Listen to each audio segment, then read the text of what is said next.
Ladies and gentlemen, Hello. ladies and gentlemen, please come to order. All right, we're here tonight for the public hearing on Rule R277409. We're going to begin with some comments from Board Chairman Mark Huntsman. Appreciate you showing up tonight, but my comments are directed to board members. We do have a quorum here, but we are not scheduled and we will not take action tonight. Just a reminder, we're here to hear in this hearing, and so please pay attention. There's going to be quite a bit said today and over the next couple hours. This is not a time where we are trying to resolve any issues. We're here to hear.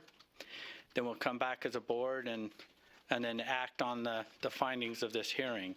So I just wanted to make sure that all of you are very much aware, most of you are, and also in an effort to manage the expectations of the group, because you see a board here, that's what's going to happen tonight as far as the board goes. So again, we do have more in a quorum, but no action will be taken from the board tonight. So Ben, it's up to you. Okay, and I'm going to begin with some introductory remarks, and then we'll begin taking public comment. This is a public hearing convened pursuant to Utah Code Annotated 63G3-302 and Utah Administrative Code R15-1-1. The Utah High School Activities Association submitted a written request to the board for a public hearing regarding proposed amendments to Rule R277-409, Public School Membership and Associations. This rule was published in the Utah State Bulletin on January 1st, 2017. The new rule was adopted pursuant to the State Board of Education Authority under Utah Code 53A-1-401. The rule's stated purpose is to place limitations on public school membership in certain associations with rules or policies that conflict with board policies. My name is Ben Rasmussen. I'm the Director of Law and Professional Practices for the State Board of Education. Pursuant to Rule R15-1-2, I've been appointed by the State Board Chairman to act as the hearing officer for this public hearing.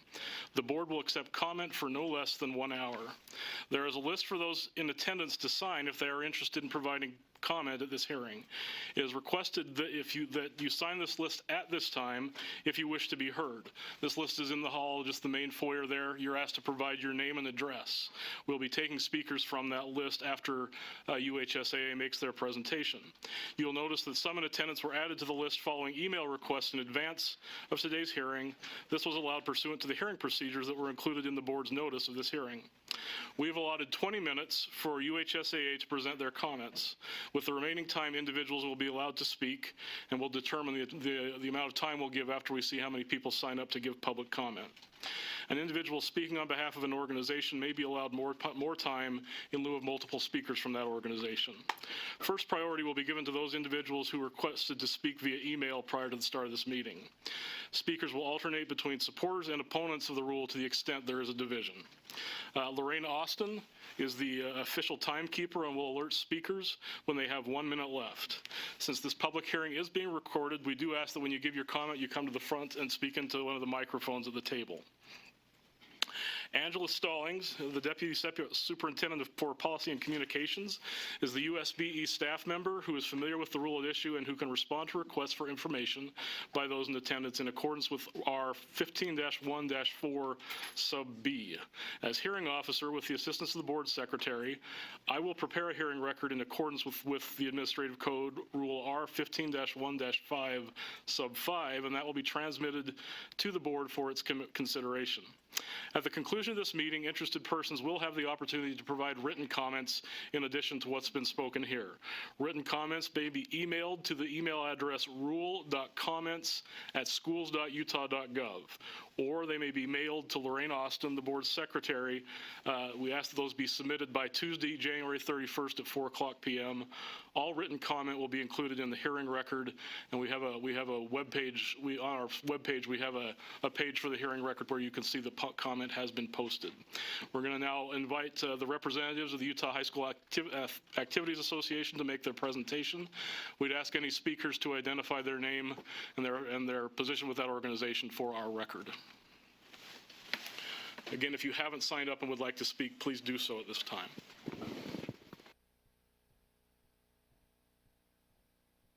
Please make sure there's a red light on the mic. You can push the button.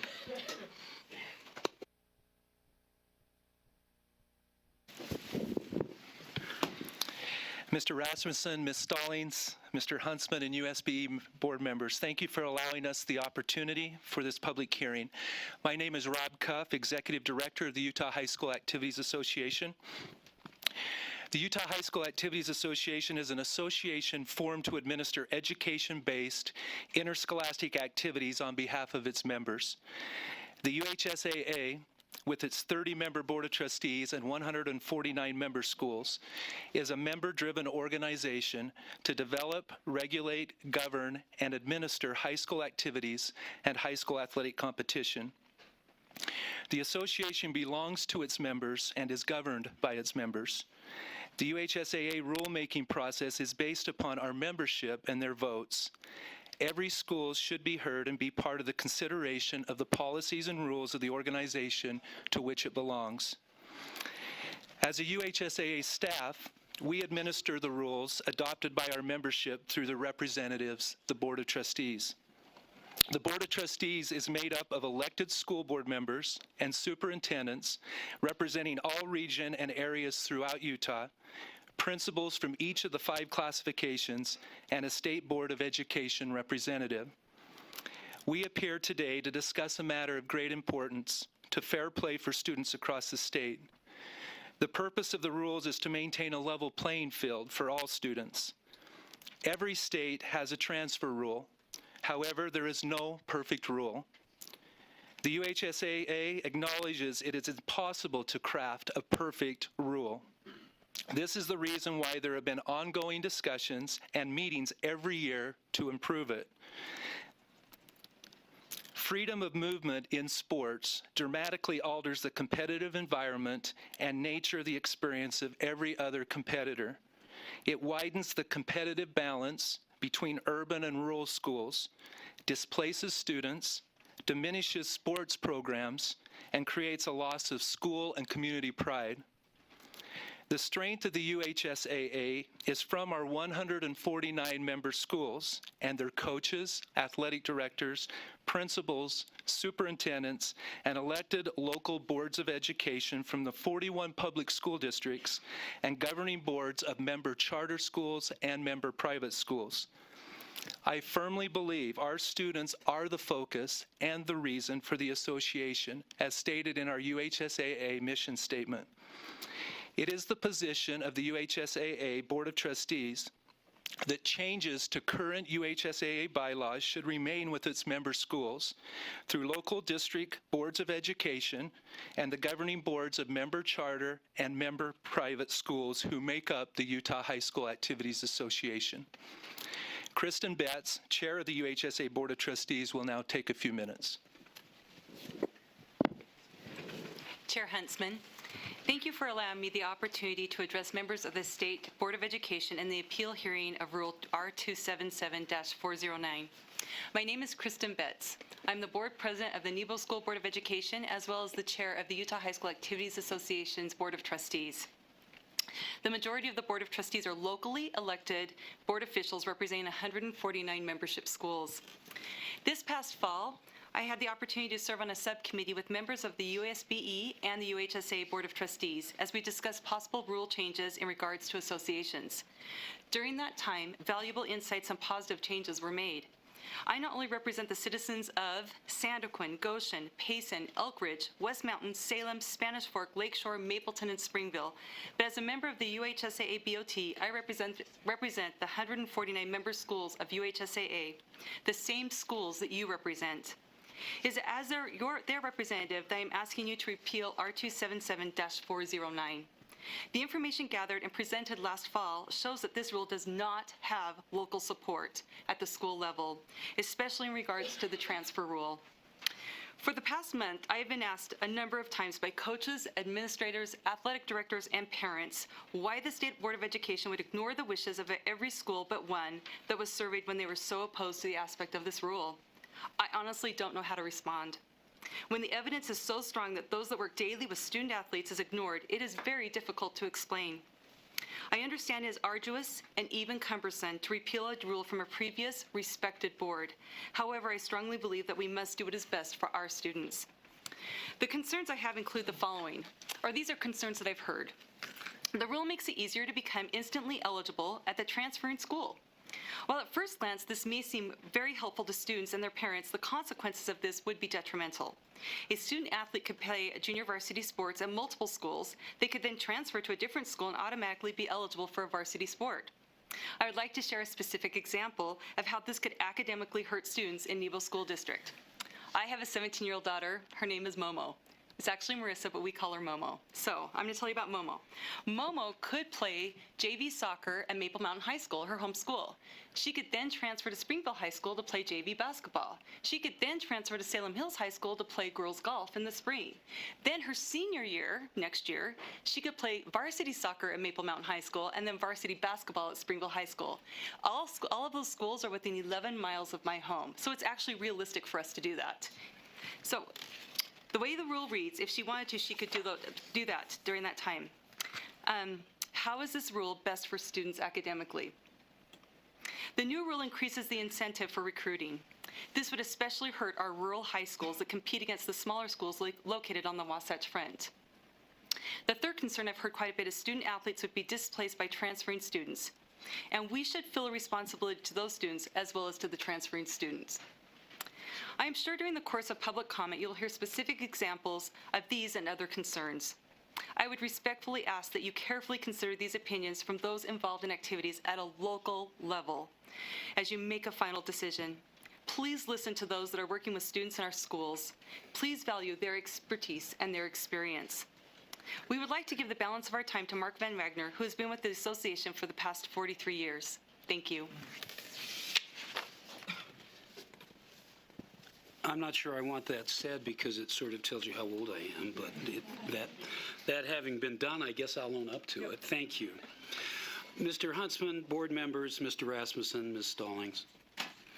As Kristen said, my name is Mark Van Wagner. I am counsel for the Activities Association, a position I have happily held for some time, which is no longer a secret. Today, however, I am not acting as counsel. I am taking the position of a witness within an odd switch for a lawyer. I wish to discuss two topics about which I have firsthand knowledge. The first is the historical relationship between the Activities Association and the Board of Education, something about which I sadly have had a long experience. And that experience has been, for the absolute most part, a very enjoyable one. But I also have worked with the association and have extensive experience in formulating and crafting eligibility rules. I believe it would be useful for the board to understand how the association processes and works through any rule that it promulgates that affects the students that participate in sports and activities. I intend to discuss both of these topics. First, these proposed rules represent a sharp departure from the relationship of the Board of Education and the association over the previous 40 years. In those years, the Board of Education maintained a cooperative relationship with the association. There were, in those years, many issues raised by the Board of Education with the association, which resulted to changes to eligibility rules and other procedures. As an aside, I will say I worked very closely with board member Carol, who is hiding behind someone, and when she was counsel for the board, she and I had many conversations in which things happened that were changed for the benefit of all of the students of the state. For example, many changes were made to rules relating to new educational developments, such as charter schools and homeschooling. Other adjustments were made to the rules related to the eligibility of foreign students. There are many others which I could detail if requested, but time does not permit. Many times I was told by the Board of Education and the state superintendent that the absolutely last thing the Board of Education wanted to do was write sports rules for the association. The Board of Education wanted to be informed, and they took a seat on the Board of Trustees of the association, but they did not want to engage in sports governance. Then something happened. It came as a surprise to the association, considering prior history. There was no outcry from schools, coaches, players, or even the media. Rather, just a notice that the Board of Education intended to upend what had been an overwhelmingly successful partnership. Where did it come from? Why? Why would the Board of Education suddenly reverse decades of this successful relationship? Why did the Board of Education suddenly think it knew more about governing sports than the local schools and school districts? Those were questions that went unanswered. I give you this history for context. First, it seems to me that for the Board of Education to have departed from a process that worked wonderfully for decades, there should have been a significant and new and outstanding development. There was no such event or development. Second, to the extent that anyone feels reluctance to suspend this rule out of deference to the prior board, something that I think people would naturally feel, you should be aware that the adoptions of these rules showed no deference to decades of board policy and the other existing rules. The adoption of these rules is an anomaly. It is unprecedented. I have thought that the question could be asked, well, so what? What's wrong with the rules? And I intend to answer that. In addressing the rules themselves, I have offered an exhibit which I emailed to Mr. Rasmussen, and I have copies here. I would hand them out to you, but you'll do what kids do in class when you hand out something. They'll read that. You won't listen to me, so I'm going to hold them here. That should have been forwarded to board members by email as well. It was, and I have these here, and I will hand them to you when I'm done. I don't mean to be long, but this is an extensive, what in the world today we call fisking. It's an analysis of the rule and the issues that we would, this is how we would have looked at our own rules before we would have promulgated them. This exhibit reflects the criticism and scrutiny that the association regularly applies to any rule it intends to implement. At the association, there is a Constitution and Bylaws Committee that meets regularly to discuss needed changes to the rules. The committee is made up of principals and elected officials from districts. It includes all of the classifications, as well as private and charter schools. This composition is intended to ensure that any proposed rule is fair to all schools in all classifications. For the association, making rules without including every viewpoint would be irresponsible. Fairness, not agenda, is what the committee seeks. Personally, I've been involved in crafting many transfer rules from 1974 to this year. While there is no perfect transfer rules, some are significantly more ambiguous and more troublesome. As you will see in the exhibit, the proposed transfer rule does not address many of the issues covered by the current rule, and in fact unfairly advantages certain schools in certain classifications. As a matter of concern to competition and education, the proposed transfer rule makes it easier to become instantly eligible at the transferring school. The necessity, even if unintended consequence, the necessary, if unintended consequence, is that it will be easier and students will be incentivized to transfer for athletic reasons. It is for this reason that there was near unanimity. 125 out of 126 public schools voted against this rule. There must be a reason for that. Loosening the eligibility restrictions on transfer will substantially increase competitive imbalance and unfairly impact innocent students. When someone transfers in, someone who's been playing in a larger classification, when that person transfers in, the student who's in a 2A or 3A school is displaced. We have to watch out for every student, not just the transferring student. Super teams would flourish as students who excel at the sub-varsity level are able to transfer to a school for varsity competition the following season. Students who are unwilling to school shop for athletics will lose playing opportunities. Whereas the association's rule starts with the premise that a transfer student is ineligible unless he or she meets certain criteria, and those criteria are so specific and so clear that 99% of the people who applied for a hardship transfer were granted it because they knew what they had to do to receive the transfer. There were only 10 who were not, and they were on the edge of trying to get something they didn't have the necessary facts to have. Rule 277-409-4 starts with the presumption of instant eligibility except in 2 circumstances and with 5 exceptions to each of those circumstances. Let me read it. After a student has established eligibility to participate in interscholastic activity at a school at the varsity level, an association shall deny the student's eligibility to participate in that interscholastic activity at the varsity level up to 12 months at a new school. Now, I don't know if you noticed this or not, but I did when I read it. Who is in charge of determining if somebody's a varsity student? The coaches. Coaches are not stupid.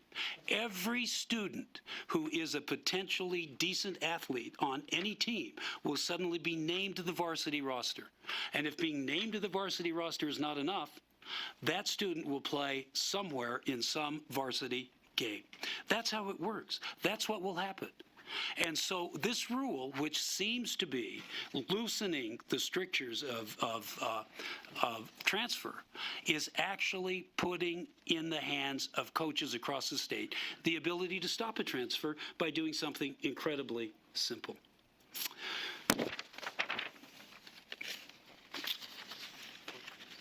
There are other problems. Assuming coaches do not take steps to capture athletes, allowing a student to be immediately eligible if she or he has not participated in that particular sport. It would allow, for example, someone to play varsity football at one school and in the same year transfer to another school to play varsity basketball. And I won't repeat what Kristen has said. I think she made her point clearly. Finally, this rule unfairly advantages smaller urban schools where a high classification player who knows he will not play varsity will slide down to a 2A or 3A school and supplant another player. That's unfair to that other player. Who protects that student's interest? Well, we think we do, and we think the State Board of Education should. There are others. For example, the student's full family move outside of the boundaries of the originating school. There's no definition of full family move. Does the association take the risk that creating one will be disliked by the Board of Education, and the Board of Education will strip funding from the schools because we didn't do what somebody had in mind but didn't tell us? Although a full family move may qualify as a hardship exception under the current transfer rule, and almost every time it does, there have been occasions when a family has attempted to defraud the system. I know it's hard to believe, but sometimes people aren't honest. And it's not the kids. It's not the kids. For example, they've rented apartments in a new school boundary and purported to move there, but they maintained their former home only to return when the season ended. Inexplicably, this subsection does not require the student to attend the boundary school of his new home. The result of that would be that a student could move 2 blocks from Bountiful High boundaries to Woods Cross High boundaries, then enroll and immediately be eligible to play football at Bingham. None of this seems to make any sense. There are other subsections where the student's transfer to the new school is a result of a death in the family, which requires a student to move from the original residence, or it's the result of a divorce, which requires a student to move from the student's original residence. These things are already permitted under the association's existing rule. But all that is required is that the death or divorce happen and the student can move from the student's current residence. So that means there is no relationship between the divorce and the death causing the student to move. The student moves, but then can go, again, as I said before, and play at Bingham or play basketball at Olympus. It's a significant problem. Subsection 3D, the student moves to live with an individual who has legal or physical custody of the student. The definitions of legal and physical custody can create great ambiguity. They're not defined, and I'm not sure, certainly we can define it, we have before. But if all that is needed is some sense of physical custody, a student could easily enroll in 3 schools in a year by moving under the idea of changed physical custody. I'm a lawyer. I have no idea what that means. I can make up many definitions for it, but it is ambiguous and there is a hole in it. Over time, the association has examples of students transferring for football, basketball, and simply moving in with a cousin or even a coach. Thus, under this rule, a student living in, for example, West Jordan could have custody, even temporarily transferred to another family member, like a grandparent who also lives in West Jordan, and the student would be immediately eligible to play at Lone Peak. That's the way this rule is written. There are other circumstances that aren't accounted for, that are accounted for in the current hardship rule. For example, there were two cases that I want to give you.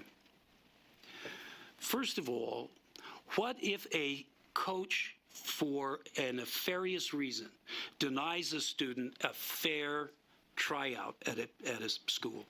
We had an event where a coach was fired because a high school baseball player's parent found out something that caused the coach to be fired. The assistant coach took over. The player had been a star on the team and was cut on the first day of baseball tryouts. He was cut, obviously, because of the sense that the assistant coach had that the parent had caused his friend to lose a job. Under this rule, we could not let that student play anywhere. He would have to sit out. There are a number of things that aren't covered here. That's why when the association allows the exercise of discretion in finding a hardship for unforeseeable, unavoidable, and uncorrectable acts, that would cover it. The rule proposed by the Board of Education does not cover it. Now, there are a number of things in here that you can look at and you can see the problems. I guess my point is this. We feel that this rule,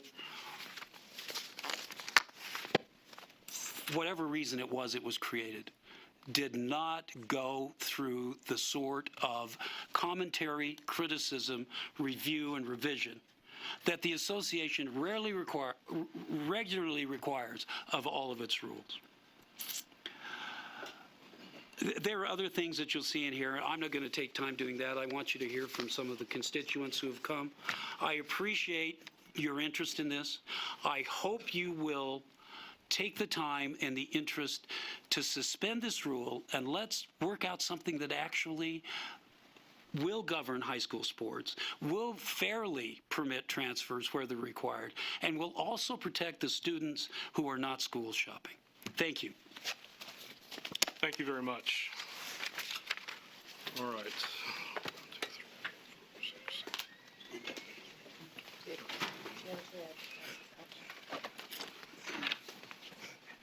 Would you like me to move some of these chairs, Ben? We can, I think they're okay. To be easier to get into? I'll leave that to your discretion. It looks like we have 24 individuals that have signed up here. Should we just give them 2 minutes each? Just for that? We're going to allow each individual 2 minutes to speak, and I'm going to call. Just going to double check here. I think everyone is in opposition to the rule, so we won't need to worry about alternating. Yeah, you can pass those around. What I'll do is I'll call the speaker, and I'll also call the person to be on deck, so the next person can come up and be ready to speak after the speaker's through. So, we do have 2 chairs up at the table. So, first on the list is Superintendent Sam Jarman from Alpine School District. He'll be followed by Jason Boren. Please introduce yourself as you give your remarks. Make sure the red light is on. There's a button to push. There you go. We good?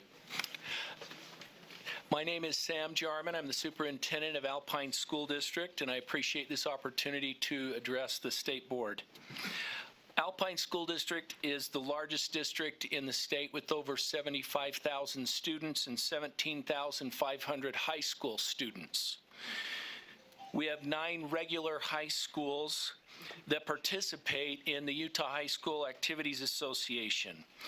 All 9 of our high schools voted unanimously to maintain the direction and responsibility for extracurricular activities with the High School Activities Association. The Alpine School District Board of Education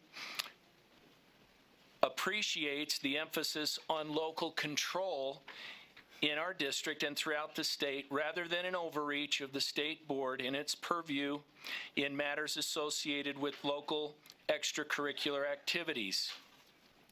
Let me point out that we have 2 high school principals and 1 board member who serve on the High School Activities Association Executive Board and Board of Trustees. We have local representation, and we appreciate that.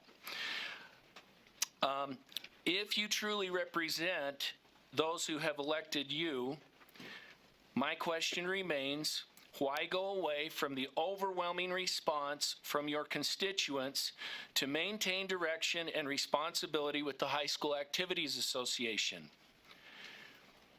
The transfer rule that previously was in place wasn't perfect, but a 97% success rate is impressive. And again, I remind you, supported by all 9 of my Alpine School District high school principals. I ask that you please repeal R-277-409. Thank you. Jason Bourne's up next, followed by Superintendent Jacobs from Morgan School District. Thank you for your time. My name is Jason Boren. I'm a parent of students at Highland High School. I've been a vocal opponent of the rule that passed. I've come to all the meetings, all the hearings. And first, I want to thank you for all you do for our children. Education is a top priority and should be for all of our children. With that said, I have to admit that I'm disappointed at the process of how this rule was passed. Your joke has a lot of irony in it that they're all opponents to the rule. Despite that, at every hearing, the vast majority of people opposed the rule, yet the school board continued to pass it despite that opposition. I want to express my displeasure at the fact that the board didn't consider and listen to its constituents. As a parent, I've talked to a lot of other parents. The vast majority of parents not only want to see the rules stay the same, but they want to see something more strict as far as transfer rules. We're beginning to see more and more super teams that can't be beat. You know who they are. This passing of the new rule is going to make it even more difficult. Professionally, I'm a lawyer, and I was going to spend some time dealing with the rule. Mr. Van Wagner did a very good job. This rule has a lot of problems. It's ambiguous. There are instances that are not considered. The prior rule of the Activities Association was pages and pages and pages and was very explicit, specific, and dealt with these issues. These few pages don't do the former rules justice. This rule ought to be repealed, and the former rule of the Activities Association ought to be put back in place. As a parent and one of the very few that have shown up at these meetings, I strongly request that you repeal the rule. Thank you for your time. Thank you. After Superintendent Jacobs, next up will be Ryan Judd. Thank you. My name's Doug Jacobs. I'm the superintendent of the Morgan School District. I was a rural high school principal for 16 years, 2A classification, and I also served as a team member, as a term as a member of the Utah High School Activities Association Board of Managers, and I appreciate the opportunity to speak tonight. Utah High School Activities Association has been a healthy and productive association for many years without the oversight of the Utah State Board of Education. It has evolved consistently with Utah law and its members' decisions. It has proven itself capable of developing and executing policies to manage the issues involved in high school sports and activities, and it has the overwhelming support of its member schools. Since the introduction of Board Rule 277-409, it's felt like someone attempting to fix something that isn't broken. It seems like a solution looking for a problem. The rule is aimed directly and solely at the Utah High School Activities Association. I've heard if the state board doesn't do it, the legislature will. Legislation directed solely at one entity is a path fraught with problems. We fight federal overreach and overregulation, but then we turn around and overregulate and micromanage ourselves. Please remember that an overwhelming majority of member schools in the state have spoken out against this rule. I worry about the potential legal action between the association and the Utah State Board of Education and the legislature and the resources that could potentially be lost. Even more alarming is the micromanaging in an area that the board has no experience or expertise. The rule doesn't have general directions. The rule doesn't have general directives or suggestions. The directives are very specific and will have serious negative consequences for schools and student athletes. The rule gives urban schools an advantage, as it's been mentioned in transfers. Rural schools are affected because they will be competing against schools that bring athletes for various allowable reasons. Student athletes will no longer learn to work through hard times, but will instead, at the first sign that they will not be a varsity starter, go school shopping until they find a school that will make them a starter. That's your time, Superintendent. Thank you. I strongly and respectfully recommend that you reconsider the rule. Thank you. Ryan Judd, last call. Belinda Johnson from Murray School District. Are you Ryan? I am Ryan. Okay, thank you. Belinda will be next. Hi. My name's Ryan Judd. I'm a high school boys basketball coach at the Waterford School in Sandy, one of those small rural Wasatch schools that have been referred to. I'm very grateful for the opportunity to be here tonight to voice our opposition to the rule and also try and dispel the myth that this is a public school versus private school issue. This is not just public school versus private school. This is public schools and a vast majority of the small private schools against a very small majority of the small charter and private schools. I coach basketball. I love coaching basketball. I love making my kids the best basketball players they can be. But they know from day one that it's more important than being a good basketball player. I care more about who they become as people, who they become as men. And through the current UHSAA setup, I'm allowed to teach them and work with them for multiple years to teach them the characteristics of humility, of loyalty, of commitment, of hard work. And the change in these transfer rules completely undermines that message. It gives these children the opportunity to switch when they want to be selfish, to listen to any coach or administrator who promises them the world. And in my mind, that's detrimental to our student athletes and something I can't be on board with. The second big reason why I'm opposed to it is I think it's damaging to our communities. High school sports is all about communities. That's what the kids represent with their jerseys. They put the name of their community on their chest, and they earn that right over years and years of working on a team to represent that school, represent their family, represent their community. And suddenly allowing these children to transfer when they and allow their parents to let their children to transfer when they'd like to undermines that. It robs Utah high school sports of what makes it special. For those reasons and dozens more, it is not just the public schools, the rural public schools who are opposed to this rule. It is the vast majority of private schools and charter schools along the Wasatch Front who are also adamantly opposed to this rule. So I think that's important for you guys to consider as you're making your decision, and I appreciate your time. Thank you. So Belinda Johnson is next, and then on deck is Robert McDaniel from my alma mater, Cypress High School. My name is Belinda Johnson. I'm a member of the Murray City School District Board of Education and a member of the Board of Trustees, and I sit on the Bylaws and Constitution Committee as one of my assignments. And the question I would like to be raised has already been raised. If it's not broke, why fix it? I've sat on many appeals panels. I've agonized over what to do for each of these kids and what's best for them. Were they bullied? Do their home circumstances facilitate that they should move schools? Was there conflict with the coach? My favorite, did their parents ask them to lie and all they want to do is play ball? Happens all the time. We take very seriously when we make these decisions, and I know for me, I do it for the kids, and I know that's true of the rest of the BOT.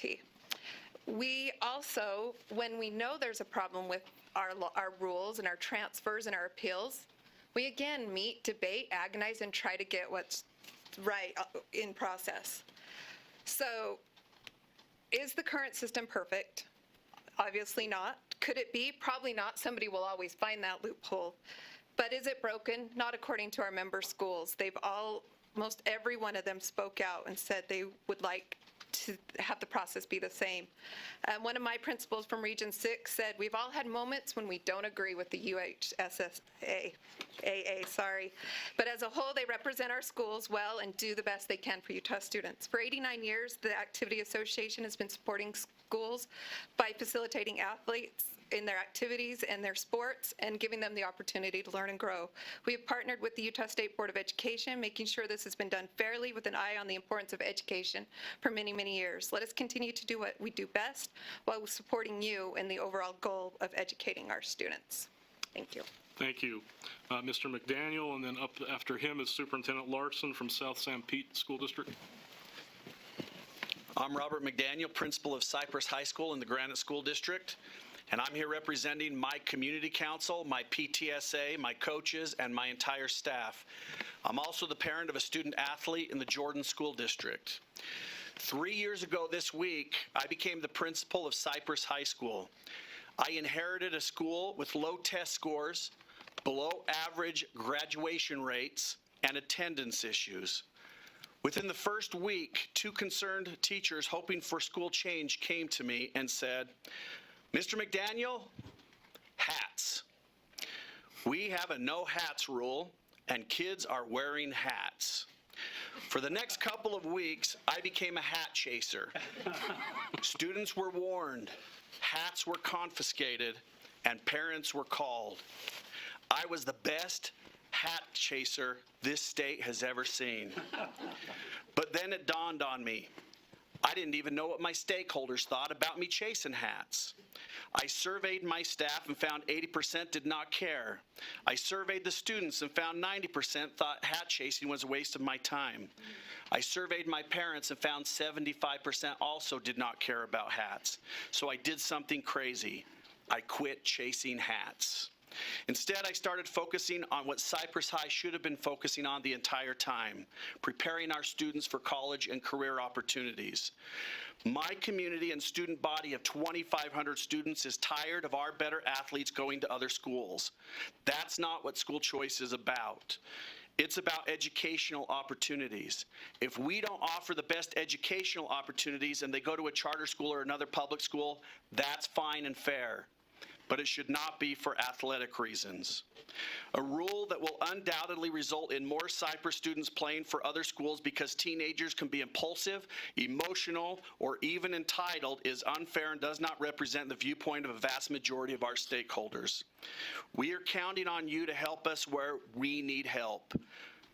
We ask you to stop chasing hats. Thank you. Superintendent Larson and then Mike Browning from Orem High. Mr. Huntsman, Mr. Rasmussen, Mrs. Stallings, and the other board members, thank you for what you do, putting up with us on different occasions, and we appreciate what you do. I want to speak on 2 subjects. One is the governance of the association. Many things have already been said, and may I concur with Mr. Van Wagner, and it was very eloquently put, and that comes from experience. I just want to suggest to you, as he gave some of those examples, did you feel any confusion about the situation? Could you follow every step where that student was, or did you feel some confusion?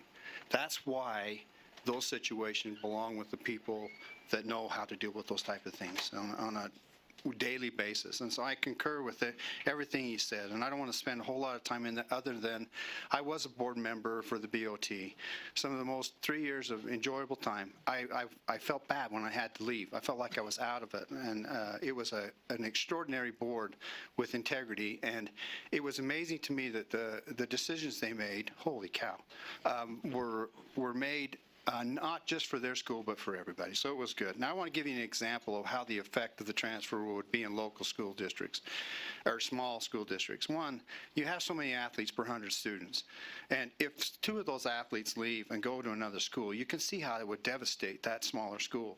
They may not win any games. And then plus we've already said how it affects the other schools and it puts another student out of place. I want to give you an example of how it affects when you have a super team play. I was principal of a school that played a super team. The super team they recruited. They openly did it. They were a private school, and they said that's how we get our kids to come. They just happened to be 6'8" and athletes. Whatever, but it didn't work. They would beat teams. They would push their scores up to 100 points a game, win teams by 50 to 30 points. We were one of those. Please wrap up. Shoot. When we played them in the state championship, they won the game, but my players had practiced for 8 years together, had hunted together, had been a part of each other, and they had to suffer that loss. They couldn't reach their goal because of a super team. This rule will create super teams. So, thank you. Thank you. Mr. Browning, followed by Superintendent Newey from Davis School District. Hi, my name is Mike Browning. I'm the principal of Orem High School, and I will try to catch you back up on time. I've only got a few things because I think it's been stated very appropriately where we're coming from. I do represent the community of Orem, the parents, staff, and students, and I want you to know I even had a conversation with my PTSA today about this very instance. We're asking to please repeal 277-409. One of the main reasons I look at that is there's expertise and knowledge in the UHSAA. Well, when you look at who that is us. I happen to be on the executive committee. I've been there for 3 years and have enjoyed that opportunity. We are the voice of the high schools. We are the voice of the association. The staff isn't the ones that dictate what happens. We do. At the same time, we are the ones who enforce the rules. When you ask who's going to do that, that's us, the high school principals, the people that are on the ground level. We're the ones having to enforce those. So we would ask that, again, you please repeal this. Trust the people who have the knowledge. Trust the people that you have empowered to do our jobs, and let us do those. Thank you. Thank you. Superintendent Newey, and then Heather Bennett from the Salt Lake School Board. My name is Reed Dewey. I'm the superintendent of Davis School District, second largest district in the state, and represent the unanimous opinion of the school board, as well as all of our coaches, student athletes, parents, and we highly encourage you to repeal this board rule. We in preparing my statement, I participated at every level of the High School Activities Association, from student athlete to being on their executive committee and board of trustees, working with the board of trustees. And, in a time where the state board is most concerned with results in our schools, the results of the High School Activities Association is irrefutably positive for student athletes. We want our children to experience fairness of play. We want them to learn life lessons outside of the classroom. And the professionals that coach, mold these student athletes deserve your consideration to allow the association that for 40-plus years has provided an invaluable experience for our student athletes. The results speak for themselves. Every year, one thing you can count on is the consistency and the quality of product the High School Activities Association puts out. We understand, and I've been part of the reporting to the state board. It's a necessary process. However, the governance and the local control that is exhibited through the structure of the Utah High School Activities Association is what's best for our students. It is what is most valuable to provide that experience for our children. So we encourage the repeal of 277-409. Thank you. Thank you. Ms. Bennett, followed by Superintendent Hughes from the Tintic School District. Thank you. As you've said, my name is Heather Bennett. I'm the current president of the Salt Lake City School District Board of Education. I was just reelected to my 4th term on the school board and my 2nd term as president. I'm also the mother of 3 public school graduates. My son earned an international baccalaureate diploma at West High School, and my 2 daughters graduated from a district-sponsored charter school, Salt Lake Center for Science Education. All of them received an excellent education, and all have gone on to 4-year colleges. None participated in interscholastic sports or activities governed by the Utah High School Activities Association. In my own day as a Utah High School student, I participated enthusiastically in vocal and instrumental music, in speech, debate, and drama. All 4 of my brothers were athletes, including one who went on to play Division I college basketball. So I give you this background because I believe in choice, in individual agency, and in finding the right fit for students. High school athletics and activities is among the many issues about which I have learned to care, not because it's important to me, but because it is important to my constituents. In our culture, activities keep kids in school, strengthen their connections to learning, and that's not the way it must be in every situation, but it is the way it is. It's not an easy job being on a local board. There are many competing interests, and lots of times people don't get their way when those interests collide. But I believe, and what I've learned, is that the decisions made closest to the students always have the best results. Let me say that many of the ideas contained in this rule are appealing. They seem logical and in some ways internally consistent, and most are worthy of debate in the Constitution and Bylaws Committee of the High School Activities Association. The decision should reside there for the reasons others have outlined, but especially because the elected board members and elected local administrators are closest to the students. The rule at issue here places an undue burden on local athletic directors, principals, and school boards without really helping those students. Please void the rule and allow the process to unfold in a collaborative fashion. Thank you. Superintendent Hughes, followed by Barry Hecker. Board members, first, I'd like you all to look up from your screens and give me your attention. I want to tell you that I'm excited. I'm excited about this board. I'm excited about your state superintendent. I'm excited about this lifeblood that we have on this board now. I can't say that I felt that way for a couple years, but I'm excited right now, and I just had to say that before I start. So my name is Superintendent Cody Hughes from the Tinnick School District. We are the second smallest school district in the state of Utah, but we do pretty much better at everything than everybody else in this room. But hence what I'm going to talk about tonight. So everybody tonight is talking about the rule. Well, it's wrought with problems and issues, and I think we see those things. But what I want to talk about is three things that I've really mulled over in my head as I've looked at everything, and it's the 3 Ps that I've kind of classified. It's purpose, it's people, and it's process. And the purpose of what we're doing for this rule, or the purpose of what the high school, oh my goodness, my timer says different. But the purpose of what we want to do is got to be key. And then we all know that the people we're serving are our children. And then the last part, in which I'm going to have to just go to that one, is the process.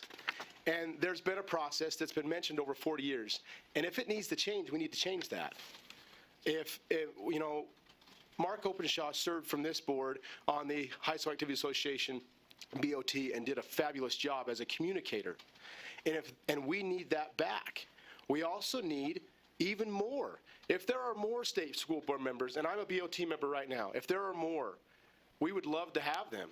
Maybe it needs to be a voting position. Maybe it needs to be more intrinsic. But what it needs to be is it needs to be for a purpose, it needs to be for the same people, and it needs to be part of the process. But I end by just saying, I really am excited about this board. And I don't know many of you, but I read every platform. I will wrap it up. I read every platform. I am excited about leadership. I just want you to know that you're doing a great thing. And new board members, welcome, because this will just get worse. But I will tell you, there's huge rewards in it, or you wouldn't be here. Just like I wouldn't be a superintendent, I still teach my band classes, and they are the best hours of my day. I thank you. Thank you. Barry Hecker. Last chance. Brian Durst, and then Wade Wolstenhume from South Summit High School. Brian? Out in the hall, Barry's here. Oh, Barry? Is Barry Hecker here? Yeah, I just flew in. Okay. So Barry and then Brian, you're up. Brian would be next. How you doing? Everybody having fun? I want to congratulate everybody. Please speak into the mic, sir. This is being recorded. Oh, okay. I'm used to coaching, see, so I don't have a mic. I want to pass these. I wrote a little note here for everybody from the last meeting, so they kind of get a feel for what's going on.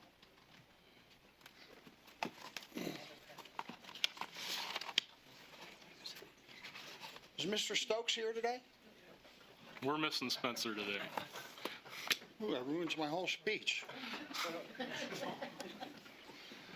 Hi, my name's Barry Hecker. I coached in the NBA for 21 years. Before that, I coached West High School. You name it, and I've coached it. I've done it for like 40 years.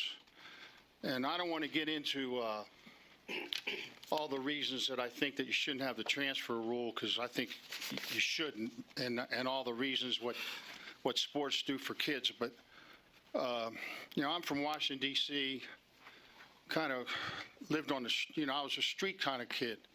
So you kind of learn street sense versus maybe educational sense, although I got 30 hours towards a PhD in education. But when I walked into this meeting last fall, after about 30 minutes, I felt like it was a setup. And I started doing some research on my own, and you got Mr. Stokes, you got Mr. Crandall, and you got Mr. Hughes basically in bed with each other, okay? And I don't mean to offend anybody, and not literally in bed with each other, but they had an agenda. It was obvious to me that they were going to, push this thing through, and I felt like they were wasting all these people's time, my time, everybody's time. They already made up their minds what they were going to do. And then they voted on it. You had 6 members that were going to not be involved with this anymore vote on it. Traditionally, the person that kind of brings up the topic doesn't vote on it, but Crandall decided to vote. And what they're trying to do is make Summit Academy a powerhouse Division I or 1A school, okay, for whatever reasons. I don't know what the reasons are, okay, but, I've had some friends. I mean, I'm in basketball my whole life. And I talked to a guy the other day, and he says, it's unbelievable. That's your time. I'm not finished yet. Well, sir, there's a 2-minute time limit for each speaker. The amount of time, the amount of talent they got out there, okay? So, I'm just going to say this. You got a lobbyist on your board, and lobbyists don't worry about the group. They only worry about what's good for them and the person they're representing. And he doesn't see the group, okay? That's obvious to me. All right, and I wish he was here because I tell him to his face, all right? And secondly, you got Mr. Hughes, who was on TV, getting interviewed with the 2 coaches, and he says, well, I want this thing to be across the board. All right, well, if you're playing the trombone, you can go over to East High, and if you don't like the music teacher over there, you can go over to Highland, okay? But he's not on a team, and that's the difference. He doesn't get the concept of team. All right, and when you start letting these guys recruit or make the coaches recruit, which most of them don't want to do, then you're going to have powerhouse school over here and also Rands over here, and that's not good for anybody. So, I just want you to keep that in mind. And like I said, he's a lobbyist, so he doesn't see it the way we see it, and coaches think group, not individual. And they had an agenda, and there's no doubt in my mind that's what they did. Thank you. Thank you. Brian Durst, and then Mr. Wolstenhume from South Summit High School. I'm Mr. Wolstenhume. Is Brian Durst here? All right, we'll let you go, Mr. Wolstenhume. I kind of feel like the last speaker in the sacrament meeting. I'm changing my talk 3 or 4 times while I'm listening to everybody. So I'm going to wing it here.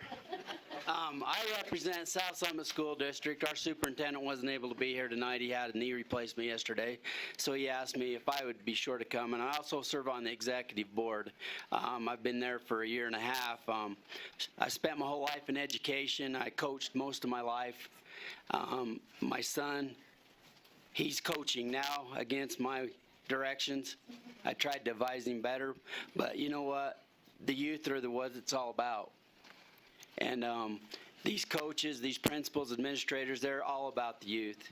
As I got to be the high school principal, I love athletics, and I wanted to be involved in athletics, but I soon realized that if I was going to be the educational leader, that I was going to have to turn over all that to my athletic director.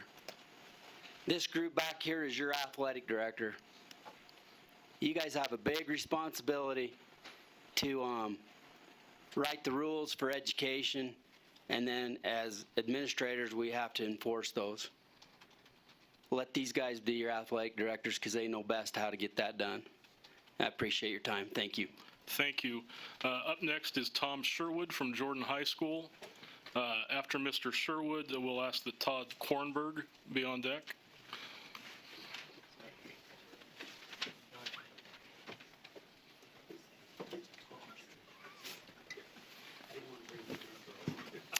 Thank you for the opportunity to speak before this group. I'll try to only bring up items that may be pertinent that haven't been discussed. First item that I think is pertinent that hasn't been discussed is the increased mobility that will very likely result as a result of this transfer rule. As a school that's already impacted by mobility, we have a 30% mobility rate currently at Jordan High School. A lot of that's a result of our location in the Wasatch Front, access to public transportation.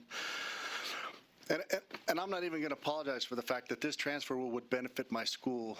I would get a lot more athletes than I would lose because of some of my programs, because of my location, and it's still a bad rule. It's not what's best for kids. It would increase mobility. Kids would be moving from school to school, and they put that on a line item on our school performance report because we know that that negatively impacts student performance. Any rule that is going to objectively increase mobility, which I think is the intention of the rule, I think has not been as well thought out as perhaps it could be. The only other aspect I'd like to bring up that hasn't been discussed is I've actually spoken with some coaches and how this new rule would affect them. And the thing that I heard back from a few of them that disappointed me most was, you know, right now I take a vested interest in all my student athletes. I care about each and every one of them, and even if it's a kid who's maybe not a great athlete, I'm gonna work with that kid. I'm gonna try as hard as I can to get him to the highest level that he can possibly perform. He says, with this new rule, you know, maybe I'm not going to spend that time because there's a very good chance that that kid's going to leave me and go attend a school where perhaps he can play a bigger role. And I think that's a sad thing. I think the coaches are really hard to come by in this day and age. And I want them as vested as they can be with the students at my school. And I think this role, unintended consequence of this rule is it may create a lack of investment that these coaches have in their athletes as a result of not knowing if they're going to keep them from year to year. Thank you. Mr. Kornberg and then Scott Carlson, just a reminder, please, even though I've announced you, state your name when you begin your remarks. Scott Carlson is up after Mr. Kornberg.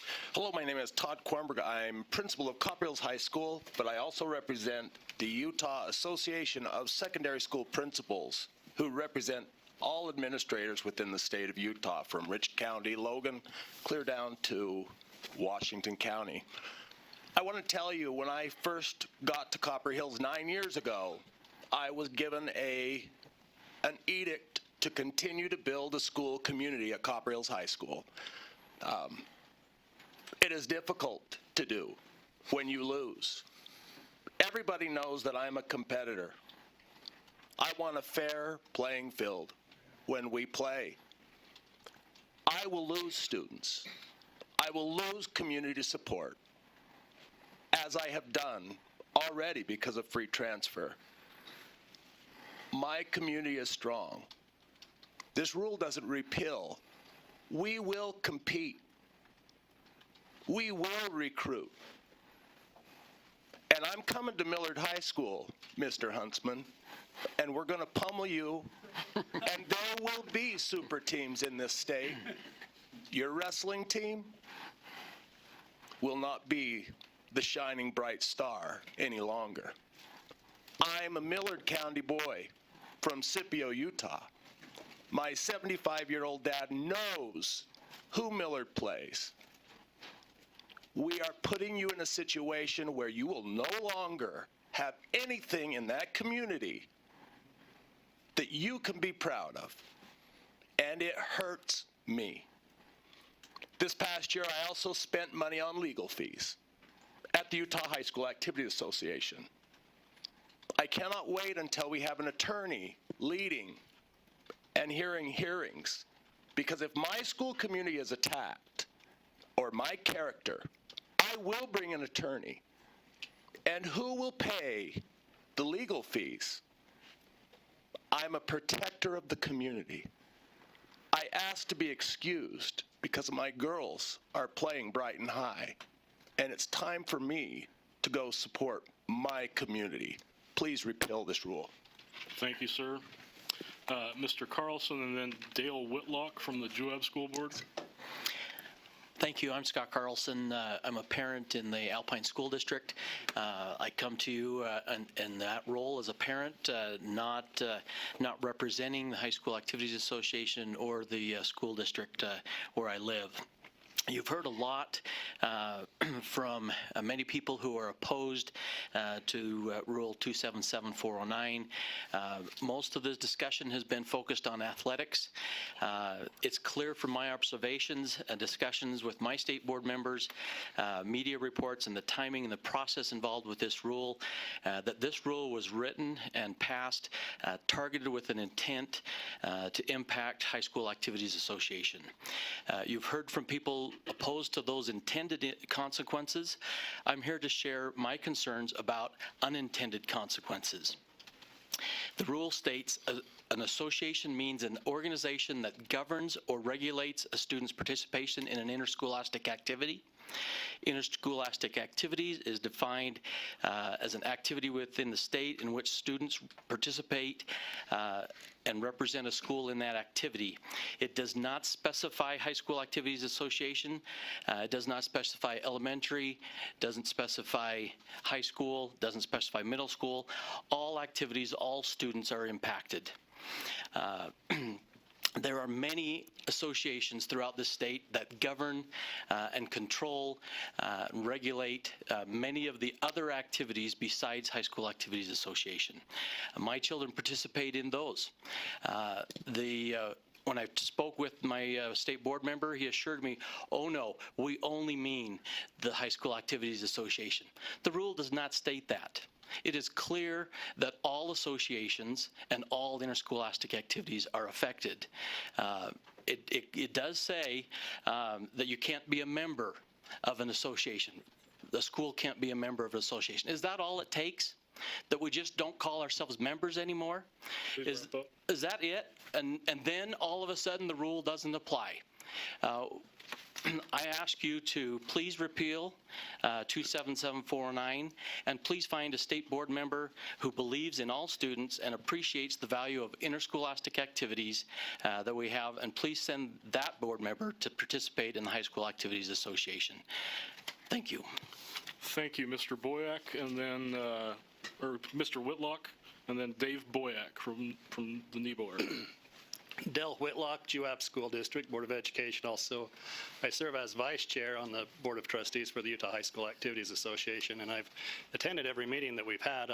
That's one thing I just wanted to quickly mention was when this all started, to me it sounded kind of, well, smelled kind of stinky, I guess, and I apologize for that word, but I served on an appeals hearing where Mr. Hansen, he came and presented last fall, as he was the only one in favor of this new rule, and stated that his son was denied to play at Summit Academy High School, which was incorrect. His son was allowed to play at Summit Academy High School on a JV non-varsity level, and then varsity next year, his senior year. But just so that was misstated. And shortly after that, we had another meeting with Senator Last, Board Member Crandall, Board Member Stokes, myself, Craig Hammer from the Executive Committee, and Kristen Betts, our president of the Utah High School Activities Association. And as we had that meeting, I was very disappointed because the meeting was all based on, we're going to change the Utah High School Activities Association, and the reason we can is because we can.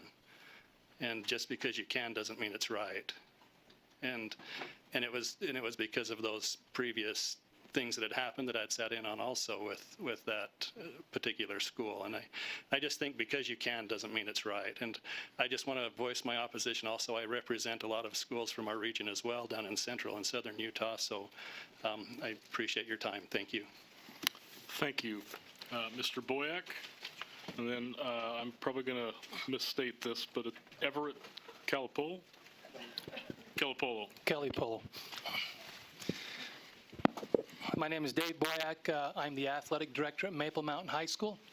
I'm also a member of the executive committee with the Utah High School Athletic Directors Association. For the past 3 years, I've served as one of the presidents of that organization. One of the things we do in this organization is we take recommendations from organizations such as the Baseball Coaches Association, Basketball Coaches Associations, and recently we've had a couple of proposals come in trying to bring on lacrosse, for example, and also recently basketball coaches wanted to bring on a shot clock, similar to the one that the professionals in the colleges use. Before we ever advance our recommendations onto the executive committee, we survey our constituents, high schools, administrators, athletic directors, coaches. We will never advance a recommendation to the executive committee until we get a majority vote. It makes me wonder sometimes if we really ever looked out to see the people that we were elected by, what they really wanted. I don't think people want this to happen. In essence, I'm a transfer. I was a coach at Spanish Fork High School for 29 years. When Maple Mountain opened up, I transferred to Maple Mountain. I can't tell how many times I've been called a traitor by friends of mine and people in the community. They don't like me down there. I understand why. It's hard for them to see someone leave. In essence, kids who transfer from one high school to another face the same kinds of problems. They lose their friends in their church organizations that they attend with, their neighbors that they play with on weekends. I don't think it's something that they want. I think it's parent-driven when a kid transfers, to be honest with you. And I would hope that you would go back and really sincerely see what your constituents want. I don't think they want this, and I would hope that you would repeal it. Thanks. Okay. Mr. Kay, followed by Mark Hunter. Thank you. I appreciate this opportunity. Everett Kelly Polo, from principal at Springville High School and Nebo School District, former district athletic director and also former coach. One of the things I'd like to kind of pinpoint, I know a lot of things have been said, obviously we're opposed to this, but one of the things I was really concerned with a few months ago as I came to one of the meetings, there was talk about the bullying situation. And it says this: the student has been a victim of bullying and the bullying was reported, documented, and investigated. Yet it stops there, and that's only 3 out of the 5 items that we have. Really, there needs to be a determination and also a remedy behind it too. And that was my greatest concern. It seemed to stop right there, and it was some questions were asked about it, but that seemed to be the last piece, was just the investigation. We're required to have 7 pages of paper that I'm required to go through for every bullying incident that comes before me. So to carry that on would be an important piece. Now, this item would have been vetted out through the UHSAA. They'd been able to come to a determination of what would be appropriate to make sure that if a student was going to transfer to another school because of bullying, they had gone through the full process. I ask you that you repeal R277409. Thank you. Okay. Mr. Hunter, and then Michael Judd will be up next. My name is Mark Hunter. I'm the executive director of the UIAAA, more commonly referred to as the Athletic Directors Association. Have been for the past 18 years and served over 10 years on the executive committee of the UHSAA. I've got a couple of 3 questions that I can't seem to get answers to, and so I realize I won't get them here, but possibly in the paper or in response to some of this. I would like to know which people on this Board of Education have any experience at all in the day-to-day operation of an athletic department at a high school. I suspect that there's none. But yet, this previous board went forward when, as spoken earlier, there was a great amount of opposition. I've attended both the previous meetings that were held in this room, and I still have yet to hear as a good, valid reason as to why, after 89 years of cooperation with the UHSAA, the Utah State Board of Education decided just to ram this down our throat. I'm still waiting to hear a good reason for that. I'd like to know if anyone on this board can tell me if there's another sports organization anywhere in the world that has rules written by an outside group and told to enforce them. This rule is poorly written at best. If you look at the latter part of the rule, it talks about the appeals committee, an attorney or an ex-judge. Who's going to pay for that? Or is it just a rule that comes down from the board and they expect the UHSAA to pay for that? I last want to talk about the marginal kid, maybe the kid that's ninth or 10th on a basketball team, and he gets displaced by another athlete that comes in. Maybe the athlete that has trouble in school, and the only reason that he stays in school is because he has some sort of teamwork and friends on the team that he plays with. If you want to see the dropout rate increase in the state of Utah, pass this rule. Because these kids that we worry about in the first place, these kids that are on the bubble, are going to drop out. Thank you. Thank you. Michael Judd. After Mr. Judd is Al, starts with a B. Michael Judd. I'm not an athletic administrator. I'm a parent. I'm an attorney here in town. Mr. Boren and Mr. Van Wagner have already done a very good job of addressing what I think are some serious concerns about how this rule has been drafted and how it would be applied. I knew about this issue mostly from reading the newspaper and having read newspaper articles that talked about things that supporters had to say and things that opponents had to say. I thought there may be supporters here tonight, but I don't think there are any. I wonder whether the school board is best served by looking at another organization that should be a great asset to it, like the UHSAA, a group that has expertise and knowledge about dealing with students, with parents, with conflicts, with teachers, with coaches, who could help the Board of Education understand how best to serve the students in the schools. And instead of seeking out input, listening to those experts in this area and listening to the constituents, instead it seems that the approach has been to say, we have the power to override you, and so we will.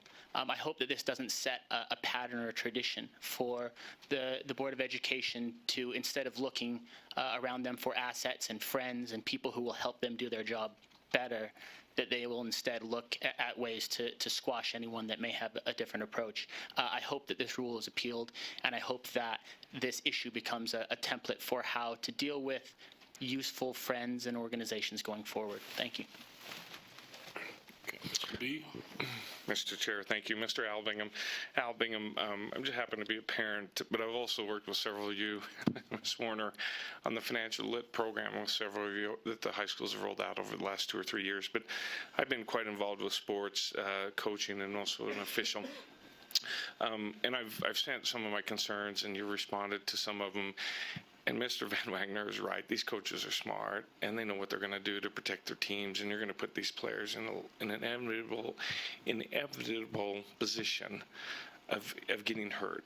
You're going to have freshman players playing up on varsity level, and you imagine that in a football game or something like that. That could happen. 2 other things I'd like to bring about. One is, this has come about the last few weeks in our discussions, basketball officials, and the UHSAA does not know about this, but the high school officials, and several of them, you're talking to quite a few, are getting to a point to where we're talking about standing down until this thing, because a lot of them are former coaches, and they know how harmful this can hurt the sports. And we've got to support the high school association. This is a big problem. Now, I'm not going to represent the associations or the presidencies. It's going to be discussed over the next few weeks, but this is an issue that is really far-reaching. Last 2 things I want to bring up. I grew up with your fellow board member, Spencer Stokes. I grew up with sports. He did not. We were always nerds, morons, and jerks. Okay, he never touched the ball, played on a team, or anything like that. Okay, we were absolutely big morons. Okay, I've known him for 50 years, and he hasn't changed. Okay, I'm sorry. Well, and I'll tell that to his face. I mean, I went home teaching to his family for 3 years. I guess he didn't learn anything. So, but last thing I want to bring up is, I think Mr. Cuff has done an absolutely outstanding job. He needs a pay raise because he's done a phenomenal job, and you need to respect him. He does a great job in leading this organization. Thank you. That's all the people that have signed up for public comment. Is there anyone in the audience who wanted to sign up that didn't get a chance to speak? We did say that we'd offer until 7:30 for public comment. Would anyone from UHSA like to say anything in addition to wrap things up?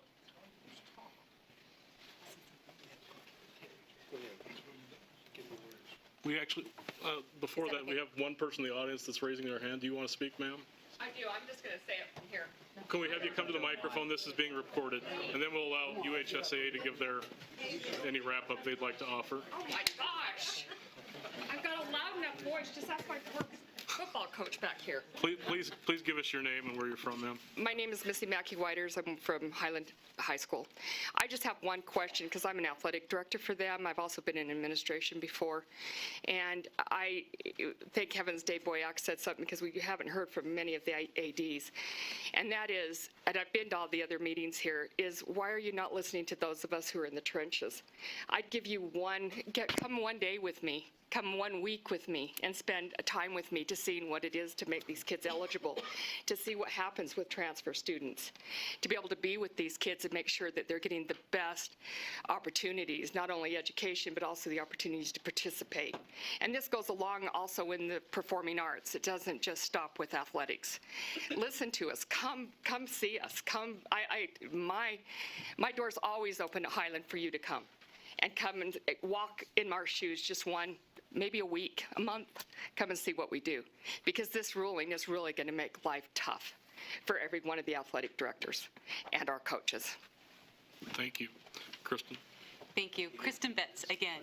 I just wanted to come up and just express my gratitude for the work that we did do as a subcommittee. Laura Belknap was great to work with, and we didn't always agree on things, but I want to make it very clear that as a UHSAA, we liked working together. It was a very, very positive experience, and I think we came up with some things that we need to change. I think Laura pointed out some things that we actually need to change. So I don't want you to feel that we were in any way negative about individuals. I think that we had a really good committee working together, and I just wanted to be very clear on it. So I wanted to thank those that served on the committee before, and I look forward to serving with people as they come from the USBE to the Utah High School Activities Association Board of Trustee meetings.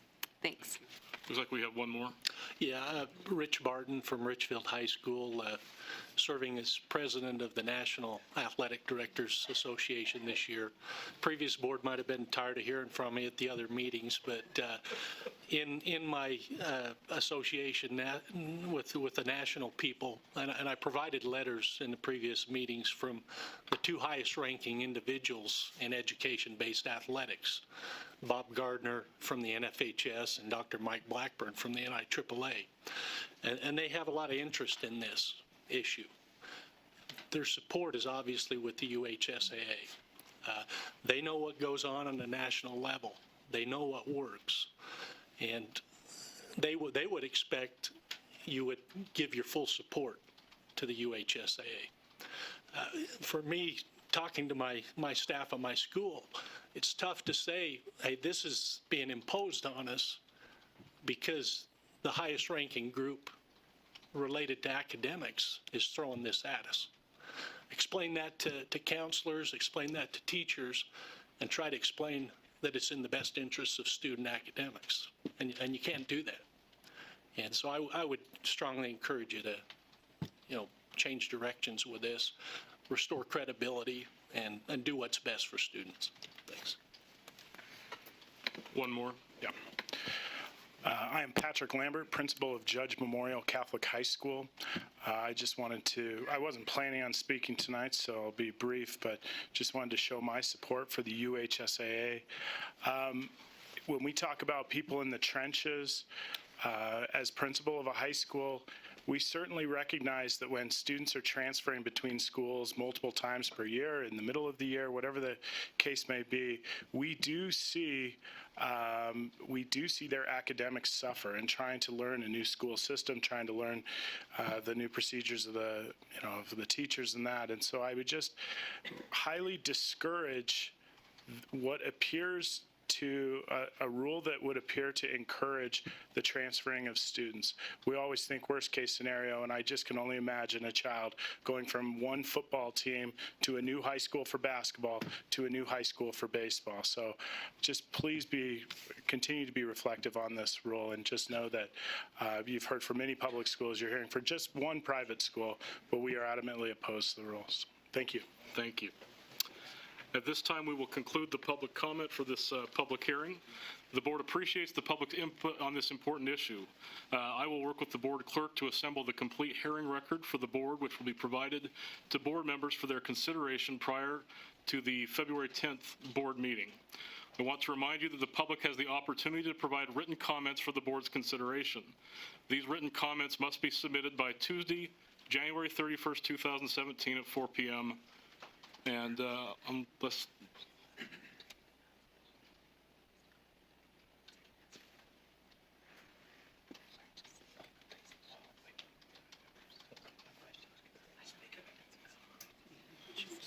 there's a question as to whether we're going to be doing anything else, so please bear with us.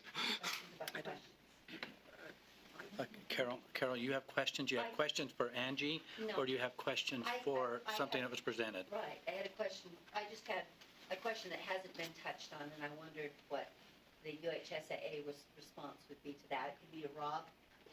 Could be Okay, so I think that's appropriate. Fair enough. Here. We'll invite Rob up and get ready to answer a question. I thought that's kind of would be a little back and forth. We're not negotiating today, but No. for clarity, she has a question for something. Sure. And my question was something that nobody's mentioned, and I just wanted to see, and I've worked with the UHSAA previously, but I don't have any information about this, so I'm wondering what your practice is. There's some lines in the rule that talk about directing the UHSAA to develop rules or policies similar to the Open and Public Meetings Act and similar to the the Government Records Act. So do you have any policies about that are close to the Open and Public Meetings Act, and or do you have any Government Records Acts that if someone wanted to request your records? Okay, good questions. Formally, we probably don't have policies. We do operate under Open Meeting Act. All of our minutes are on our website. They can be activated today for all of our board meetings, executive committee meetings, and board of trustees. All of our appeal or hearings with transfer athletes and other bylaw situations are recorded, and those hearings are open.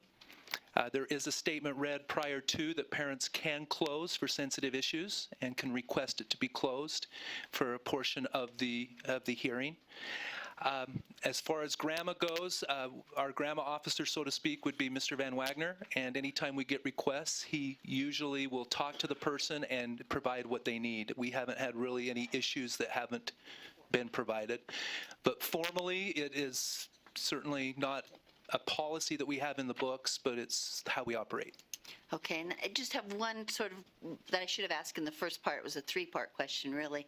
I know there's been some concerns about student information that the UHSAA maintains, both on former students and current participants.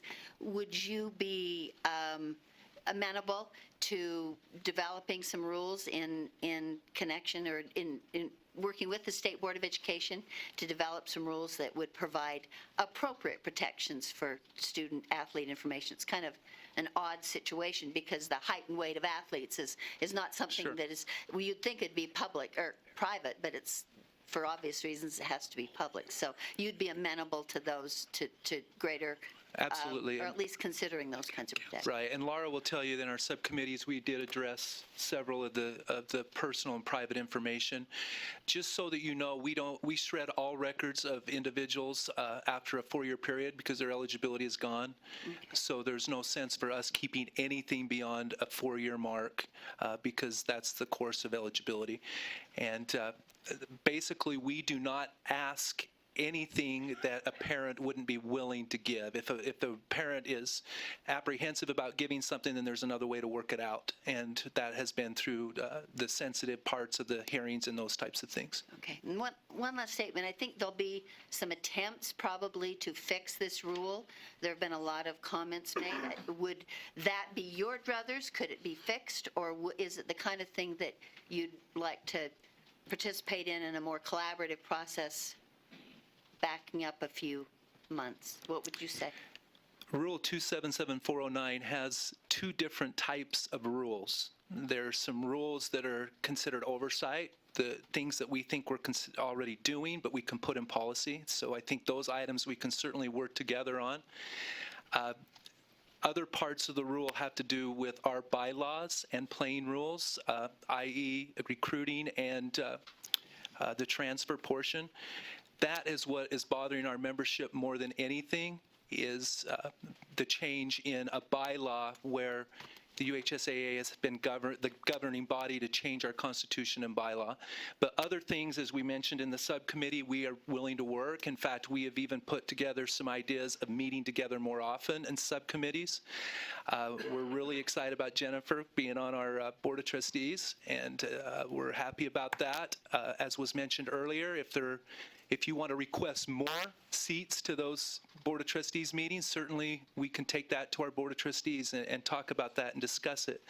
I think earlier someone may have said that position is not a voting position. It is a voting position in our Constitution, the member of this board's seat at our table. But I'm open to many discussions. I know that it was mentioned by Mark, but we feel like that any time there was a concern by this board, that we would address it with our Board of Trustees. And we just feel strongly about our procedures and our Constitution, about allowing our member schools to have a say and to be addressed. And so for us to take procedures to them, a lot of times if we take it to Constitution and bylaws and we then take it to our executive committee and then our Board of Trustees has to consider it in two different meetings, then we send it out to vote to our membership. By that time, it's almost unanimous that our membership is united. But it's a process, and I just feel like there was a rush on this for some reason. And, you know, even if for example, the transfer rule really needs to be looked at by this board, let us take the opportunity to go to work on it through our Constitution and bylaws, through our Executive Committee, Board of Trustees, and ultimately our member schools having a say. Thanks, Rob. Thank you for letting me ask. Board Member Lear, I want to thank you for the question because it gave a little more context to what the meeting was going. A lot of it was repeal, and now we're back to maybe amending. So it will certainly be good to have this in the record. Not amending. Sorry, wrong word. It's not amending. Please let the chairman speak. Repeal and then modify, but come back. So some of the good work that was done might be salvaged. Again, the cooperation, collaboration, working together, but ultimate say, I really believe that these members who are part of a member-driven organization should have a say in what's happening. Okay. Thank you. Reminder that we will accept public comment in writing through February 1st, and we'll declare the meeting adjourned. Thank you.